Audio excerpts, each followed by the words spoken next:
टिटलागढ़ शिव पार्वती बह संपन्न। चलित वर्ष 25तम वर्ष में पदार्पण कला टिटलागढ़ प्रसिद्ध शीतलषष्ठी यात्रा। टिटलागढ़ पूर्वतन नगरपाल श्रीजुक्त शुभ्रांशु दास आवाहकत्व शनिवार संध्यारे देव निमंत्रण करा जायतिला। चलित वर्ष बर पिता भावे शिरभटा पड़ार महेंद्र कुमार राउत एवं सपत्नी मेनका राउत सौभाग्य अर्जन करथिले। रविवार संध्यारे बर पितामाता तांकर संपर्क सहरर मान्यगण्य व्यक्ति माने प्रभु महादेव को धरी बरजात्री धरी एक विराट शोभायात्रा बाहरी सहर परिक्रमा करी डीजेर ताले ताले झुमी नाची हाटपदा पड़ा स्थित प्रहरी मंडप को आसीथिले। कन्या पितामाता भावे हाटपदा पड़ार सीताराम बेहेरा एवं सपत्नी रेणुका बेहेरा एवं पड़ावासी बर पक्ष को पाछटी आनिथिले। तापरे राति 11:30 रे देव दंपति विवाह संपन्न होइतिला। ए अवसर में उत्सव को देखा आसिथिबा हजार हजार भक्तों को शीतलषष्ठी कमिटी पक्षरु भोग बंटन करा जायतिला। एही यात्रा को सुरुखुरे संचालन करथिले कमिटीर सभापति श्रीपति साहू, संपादक सुधीर घड़ई, कोषाध्यक्ष प्रभाकर सराफ, सदस्य धला कान्हू बुड़ेक, कार्तिक नायक, उपदेष्टा कमिटीर श्री कृष्णचंद्र सराफ, लिंगराज साहू, संजीव त्रिपाठी, टीकेलाल बेहेरा एवं कमिटीर अन्य सदस्य रहिछंती। ठीक समान भाव में बलांगीर जिले में धूमधाम रे अनुष्ठित होईछि शीतलषष्ठी शिव पार्वती विवाह।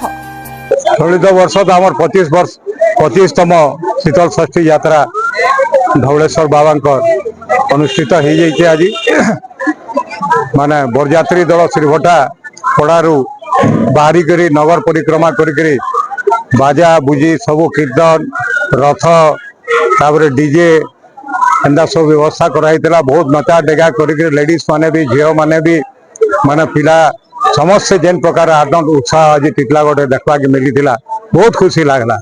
यही प्रकार उत्साह उद्दीपना इटा प्रभुंकर आशीर्वाद है, माता पार्वती आशीर्वाद है जे आज ये प्रकार कार्यक्रम 25 वर्ष धरिक चली और ये प्रकार आगे भी चलवा बहुत जोरदार चलवा। आज माता पार्वती जेन आम विवाह स्थली जेन हाटपदारे जेन माने विवाह मंडप सेनकी बराती पहुँचले प्रसाद सेवन है। हजार हजार संख्यार प्रसाद सेवन कले समस्ते बहुत खुशी रे आनंद रे समस्ते बहुत उत्साहित। यही प्रकार कार्यक्रम होचे से उत्साह देखिए आमे भी बहुत आगे बढ़ी कार्य करुच और लोक सहयोग साहाय्य अच्छे टिटलागढ़ वासी संपूर्ण भाव सहयोग रे कार्यक्रम होचे। आओ विशेष कर धवलेश्वर बाबा आशीर्वाद कृपा द्वारा आम ये प्रकार कार्यक्रम करुचु से पाखे आम कोटि कोटि नमन कोटि कोटि प्रणाम जनाऊँ शीतलषष्ठी कमिटी तरफ आओ पाखे ये कामना करता आम प्रति आशीर्वाद चली रही था। आम एंता कार्यक्रम रखिकी कर सेवा करूँ कहमी निश्चित भाव। और आसंता काली आम प्रत्यावर्तन अच्छे। आज विवाह वर्तमान बरात पहुंचीचन तापर विवाह उत्सव पालन कला काली प्रत्यावर्तन करबे बाबा धवलेश्वर बाबा मंदिर के सेन भी बहुत धूमधाम रे आम प्रत्यावर्तन कार्यक्रम रही है। और सेन के पहुंचला पर प्रसाद सेवन व्यवस्था रही है। तो से लगी फिर गए समस्त को ये आम 25तम शीतलषष्ठी यात्रा उपलक्षे टिटलागढ़ शीतलषष्ठी कमिटी तरफ समस्त को फिर गए शुभेच्छा अभिनंदन और भगवान का पाखे प्रार्थना कर्मी टिटलागढ़ वासी जेते समस्त उन्नति हो आगामी दिन मंगलमय हो टिटलागढ़ आहरी आगे बढ़ू आहरी बढ़िया हिसाब रे आमर विकास हो एति कामना करी वक्तव्य शेष पति साहू शीतलषष्ठी कमिटी प्रेसिडेंट।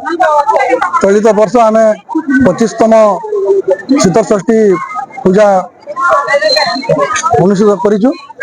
बहुत संख्यार हजार हजार संख्यार लोक मैंने योगदान कर टिटलागढ़ सबुआड़ चारि पाखर आसरे हाटपदा पड़ा शीतलषष्ठी मंडप रे भोगर व्यवस्था होती बहुत धूमधाम आम पालन कर पाखापाखि केते जन श्रद्धालु आइथिबे आ आके केनता रहबा आगर वर्ष केनता रहबा। चलित वर्ष बहुत भिड़ होता 10,000 ରୁ 15,000 लोक भिड़ होते धूमधाम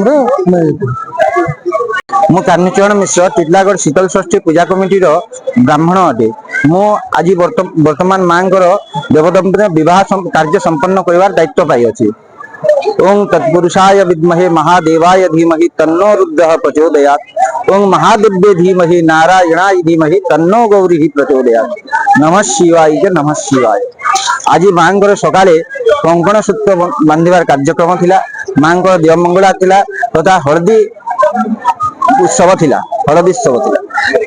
संध्यारे मांकर अलंकार धारण तथा पिंधाणी कार्यक्रम थिला। वर्तमान रात्र 11:30 रु 1:38 मध्य मांकर विवाह पाणी ग्रहण कार्यक्रम अछि। विवाह परे देवदंपतिंकर षोडश उपचार पूजा विधि हो।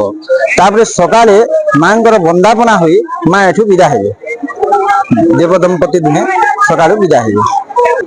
मैं रेणुका बेहरा कहूँ पार्वती माँ माता है कि बहुत उत्साह बहुत खुशी है सौभाग्य मो भाग्य थिला बोली पाइसी। एबे चलित वर्ष जेन शीतल षष्ठी हला एटा हला 25तम वर्ष। आ ई वर्ष ई जेन भावनाटा एटा आ शब्द रे एटा प्रकाश नै करि हबार। एटा जगत जननी माता पार्वती आशीर्वाद आमर हाटपदा जेतु कन्या मंडप आ बाबा धवलेश्वर आशीर्वाद माने दिव्य कृपा नहेले नहीं हुए। बहुत सुंदर आयोजन होइछे। इथर आमर बर पिता माता भावरे सिरवटा पड़ार श्रीयुक्त महेंद्र राउत आउ तांकर धर्मपत्नी देवी मेनका राउत बर पिता बर माता होइतिले एवं हाटपदा पड़ारू कन्या पिता कन्या माता भावरे आमर हाटपदा पड़ा निवासी श्रीयुक्त सीताराम बेहरा तांकर धर्मपत्नी श्रीमती रेणुका बेहरा देवी से माने कन्या पिता माता हेचन। पूजक भावे आमर कान्हूचरण मिश्र से इने बसिकिरी दिव्य अलौकिक वैदिक विवाह आयोजन करिछन। आज श्रीभटारू आमर टिटलागढ़ शहर परिश्रम करी आमर परिक्रमा करिकिना भक्त मानकर मेल रे बरयात्री कन्या मंडप रे पहुंचीचे। 10,000 रु अधिक श्रद्धालु आज इने भोग माने प्राप्ति कले, प्रभुंकर आशीर्वाद प्राप्ति कले, मातांकर आशीर्वाद प्राप्ति कले। बहुत सुंदर बरयात्री हितला। आउ जेन सुंदर गोटे रथ रे बाबा धवलेश्वर आसीथिले लागुथला जेंता कि स्वर्ग रु गोटे रथ ता माने आनिछन। आउ स्वर्ग रो रथ आज धरापृष्ठ के आसीचे। समस्ते बहुत आनंदित उत्सव मुखर होई उठीचे। आज टिटलागढ़ समग्र टिटलागढ़ आज शिवमय माता पार्वतीमय होइचे। ऐसा आज कितने 10,000 रु ऊर्ध्व भक्त तो इने भोग ताने पाइछन। एका तार संगे बराती जेन आइछन सेने भी आमर हजार हजार माने भक्त माने बराती भी मिसिगिरी आइछन।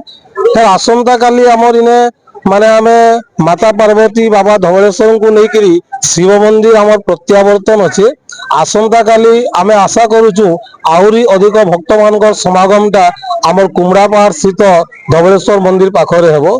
आ बहुत सुंदर आयोजन इटा माने आमर पूर्वतन नगरपाल श्रीयुक्त शुभ्रांशु दासकर प्रत्यक्ष तत्वावधान मुख्य उपदेष्टा श्री लिंगराज साहू तापरे आमर सभापति श्रीपति साहू संपादक सुधीर घड़ई भाई आउ तार संगे अनेक उपदेष्टा आमर छन जेंता कि टिकेलाल सेठ सत्यजीत षडंगी नारायण आमर साहू तापरे आमर धड़ाकानु बुड़े केते लोक ना आज तो पड़ार समस्त समस्त भाई माने एठी स्वेच्छाकृत भाव रे एटा ता माने जेंता कि माने गोटे भावना रे से माने भासी जाइछन भक्ति रे भासी जाइछन। समस्ते आसी हजार हजार भक्त ने जाइन श्रम देइछन सेवा देइछन। आज समस्ते पूरा शिवमय आज समस्ते मातांकर सेवा रे पूरा लागि पड़िछन। प्रकृति शिवमय अच्छे रास्ता घाट शिवमय अच्छे। आज गोटे दिव्य परिवेश गोटे अलौकिक परिवेश वर्णना नहीं करुए स्वर कले भक्ति आखिर पानी बाहि दउछि। बलांगीर जिला टिटलागढ़ संवाददाता संतोष कुमार पटनायक रिपोर्ट श्रीक्षेत्र लाइव।